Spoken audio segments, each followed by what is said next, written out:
the one and only C.P. Lacey.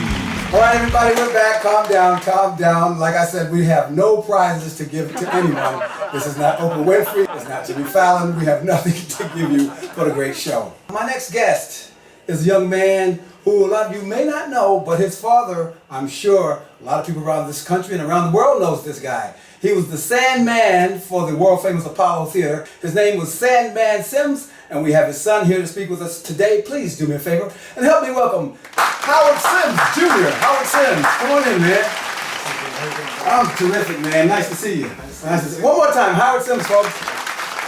I just want to get right into it. First of all, where are you from? I'm from Harlem, born and raised in Harlem. Oh, okay. Yeah. Now you were a kid, I'm sure, but before your father was doing the Apollo, he was a legendary tap dancer in his own right. Yes. How did he get the name Sandman?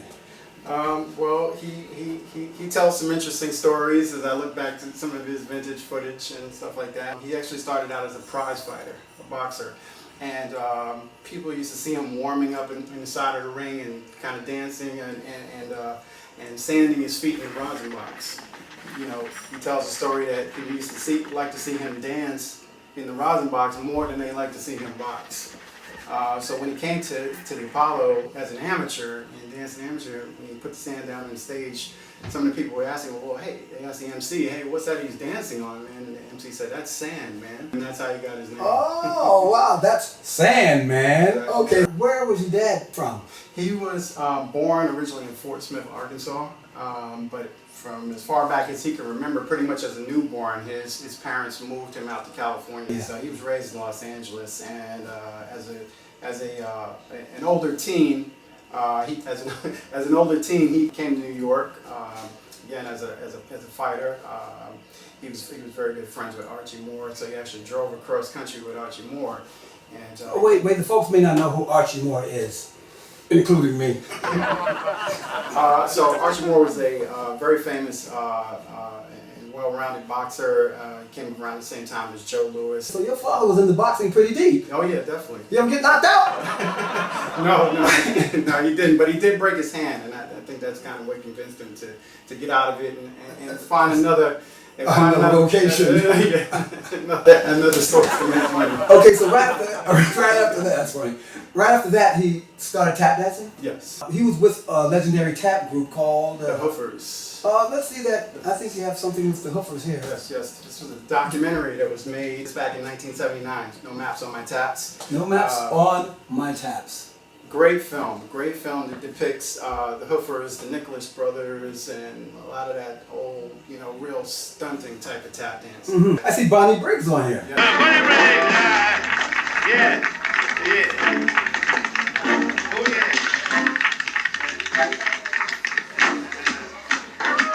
yeah. Chuck Green.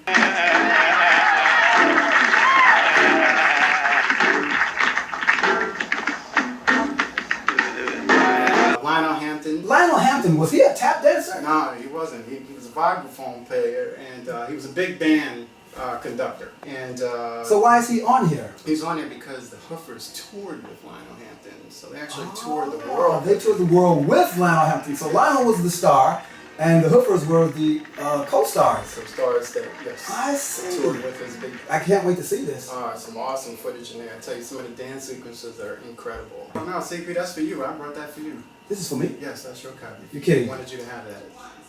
Thank you.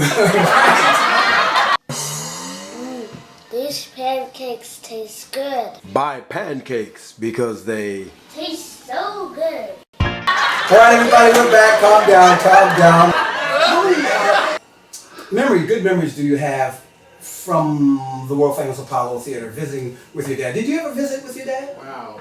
I visited with him, as a young kid. I kind of pretty much grew up around the theater. Visited with him and ultimately started working with him, and working with some of the production here at the theater. Once it became, Showtime became a television show. I've been introduced to, countless people that I can't even, so many people that I can name. It's incredible. The guy who kicks them off the stage, to this day, they won't call him the Executioner. They call him the Sandman. Right. Now that guy who gets called the Sandman, even though he's the executioner, he must feel some type of way, I guess.